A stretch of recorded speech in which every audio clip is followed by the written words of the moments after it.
এভাবে করতে হবে, মানুষের প্রতি ঝাঁপিয়ে পড়তে হবে। এটাই আমার ইসলাম শিখিয়েছে। আমার নবী বলেছে, তোমার পাশে যদি হিন্দু ভাই ক্ষুধার্ত অবস্থায় যদি কাতর দেওয়া হয়, ক্ষুধার্ত অবস্থায় যদি পড়ে থাকে, ওর পাশে যদি ঝাঁপিয়ে না পড়া, তুমি ইমানদার মুসলমান নয়। এটা আমার নবীর কথা। আমার আল্লাহ কোরআন শিখিয়েছে, লাকুম দীনুকুম ওয়ালিয়া দীন, তুমি তোমার ধর্ম করো, অপরাধী অপর ধর্ম করতে দাও, এরই নাম ইসলাম। এটাই আমার আল্লাহর বিধান, এটাই আমার ইসলাম শিখায়। ইসলাম কোনোদিন সন্ত্রাসী শিখায়নি, ইসলাম কোনোদিন জঙ্গিবাদী শিখায়নি। ইসলাম মানুষের পাশে ঝাঁপিয়ে পড়ার কথা শিখিয়েছে। আমার কষ্ট লাগে, দুঃখ লাগে, আমাদের কেন্দ্রীয় সরকার সর্বসময় দেখেছি যারা ইসলামের প্রতি যেভাবে ছোট করা যায়, ইসলামের প্রতি যেভাবে নেগলেক্ট করা যায়, এটা আমার কেন্দ্র সরকার এইরকম কাজ করে। আপনারা ইতিপূর্বে আপনারা জানেন, এর আগেও যখন নূপুর শর্মা, যার নাম নূপুর পায়ে থাকে, এই নূপুর শর্মা যখন রাসূলুল্লাহর বিরুদ্ধে কথা বলেছিল, এই নূপুর শর্মা সহযোগিতা করেছিল কেন্দ্র সরকার।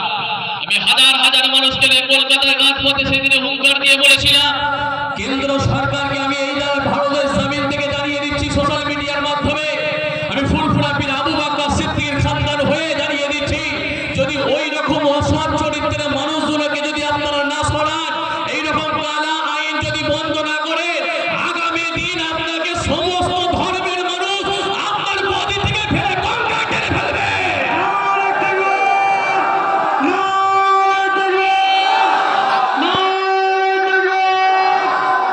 আপনারা জানেন, আমি আগামী দিন পরশু দিনে বাঁকুড়া আপনাদের নাচুর গ্রামে বইতো, নাচুরে সেদিনও কিন্তু আমি জানিয়ে দিয়ে গেছি হাজার হাজার মানুষের সামনে।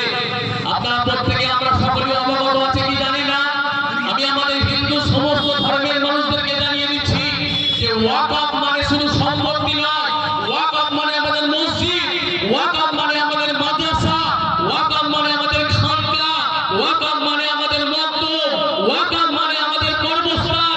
যে কর্মস্থানের উপরে ইউপির জমিনে ওই ইউপি সরকার যোগী আদিত্যনাথ কবরের মধ্যে বুলডোজার চালিয়ে লাশগুলো তুলে ফেলছে, এটা ইমানি দায়িত্ব যদি ইমানি রক্ত থাকে, মুসলমান তা মেনে নেবে না।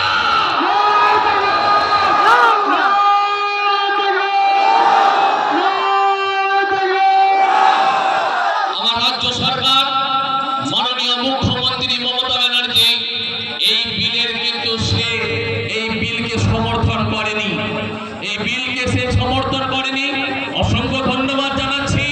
আমি জানাতে চাই, 300 বছরের পুরাতন কর্মস্থানের 20 একর জমির উপরে উত্তরপ্রদেশের ফতেপুর গ্রামে বুলডোজার চালিয়ে কর্মস্থান ভেঙে দিচ্ছে উত্তরপ্রদেশের সরকার। এটা আমার অত্যন্ত দুঃখ লাগে, অত্যন্ত কষ্ট লাগে, বেদনার সাথে জানাচ্ছি আমাদের সকলকে। এই যে সমস্ত এইভাবে অত্যাচার জুলুম চালাচ্ছে, কোন রাজ্যে কতগুলো ওয়াকফ সম্পত্তি আছে সমস্ত লিস্ট আপনারা পেয়েছেন। এই লিস্ট আমার কাছে আছে, আসাম থেকে শুরু করে অন্ধ্রপ্রদেশ, আসাম থেকে শুরু করে বিহার, চণ্ডীগড়, ছত্তিশগড়, গুজরাট থেকে শুরু করে বিভিন্ন জায়গায় লিস্ট দিয়ে আছে। আমার ওয়েস্ট বেঙ্গলে হলো 80,480টি সম্পত্তি, 8,02,011.84 একর এলাকা এই দখলের চক্রান্ত চলছে। এটা আমার বাপদাদা পূর্বপুরুষ আল্লাহ রাস্তায় দান করে দিয়েছে। এই দানের কোনোভাবে সম্পত্তি আমরা কারো হাতে তুলে দিতে পারবো না। আমি জানাতে চাই, অত্যন্ত দুঃখের সঙ্গে কষ্টের সঙ্গে জানাতে যাচ্ছি যে খুব কষ্ট লাগে, বেদনা লাগে। এই আইন যে নিজের আপনার আইন যে নিয়ে এসেছে, এই আইনের মধ্যে আপনার ব্যবস্থা করেছে, যে নতুন করে আইন এনেছে, সেই আইন অনুযায়ী সরকার কিভাবে ঠিক করবে ইসলাম পালন করবে কারা, এই ইসলাম পালন করবে কারা সরকার জানবে কিভাবে।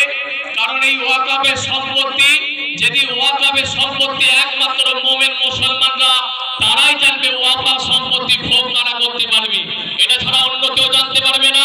তবে আমি সেই দিনের জন্য হুঁশিয়ারি দিয়ে যাচ্ছি, যেদিনে আমাদের গাজওয়াই হিন্দের ব্যাপার আছে, আমি যেই দিনের কথা জানিয়ে দিয়ে যাচ্ছি, যদি প্রয়োজন হয় আল্লাহর নবী বিশ্ব নবী যেভাবে বলে দিয়েছিলেন যে সাহাবা হুজুরদের রাসূলুল্লাহর ডাকে যেমন ভাবে বেরিয়েছিল, প্রয়োজন হয় সমস্ত কিছু বিলিয়ে দিয়ে আমাদেরকে রাজপথে বেরোতে হবে, প্রয়োজন হয় এতিম করে দিয়ে ইমানি দায়িত্ব নিয়ে রাস্তায় বেরোতে হবে।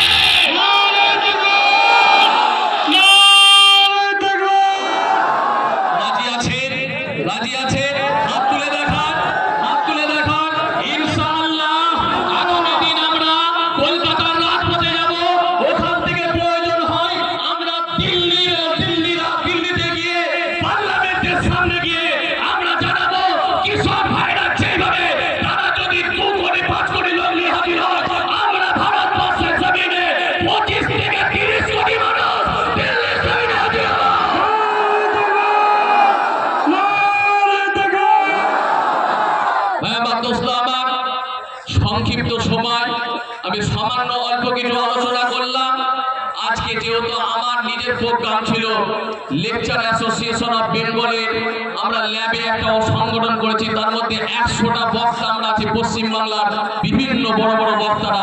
আজকে তাদের অনুষ্ঠান চলছে ক্যানিং এর জীবনতলাতে। ওই জায়গায় আমার যাওয়া ছিল 3 নম্বরে, আমার নাম ছিল 100 জনের মধ্যে, কিন্তু সেখানে আমি বন্ধ করে দিয়ে ডাক্তার সাহেবের ডাকে আমি ছুটে এসেছি, কারণ এখানে সেইভাবে কাউকে দেখতে পাইনি বলে। আজকে আমার সেই জায়গায় যাওয়ার কথা ছিল। আগামী সামনে সোমবারে হরিণখোলাতে প্রায় 10,000 লোককে নিয়ে রাস্তায় নামছি ইনশাআল্লাহ। আপনাদের সকলকেও দাওয়াত দিয়ে যাচ্ছে আগামী সোমবারে হরিণখোলায় যাওয়ার জন্য। যদি সম্ভব হওয়া যাবে, তবে আমাদের প্রত্যেকটা কথা একটাই কথা, আমরা আইনকে প্রাধান্য দিই, আইনকে রেসপেক্ট করি, আইনকে সম্মান দিই। আমরা আইনের বাইরে কোনো কাজ করি না। তবে জোর করে যদি আমাদের উপরে কালা আইন যদি চাপিয়ে দেওয়া হয়, এই আইন আমাদের প্রত্যাহার করতে হবে। এটাই কেন্দ্র সরকারের কাছে দাবি থাকছে আমাদের। এই জায়গা থেকে এই দাবি রেখে আমি আমার ক্ষুদ্র বক্তব্য দুয়ার মাধ্যমে শেষ করব। সকলে ভালো থাকবেন, সুস্থ থাকবেন। আমি ইনায়াতুল্লাহ হোসাইনি হরিণখোলা দরবার শরীফ থেকে অনেক অনেক শুভেচ্ছা এবং মোবারকবাদ জ্ঞাপন করছি।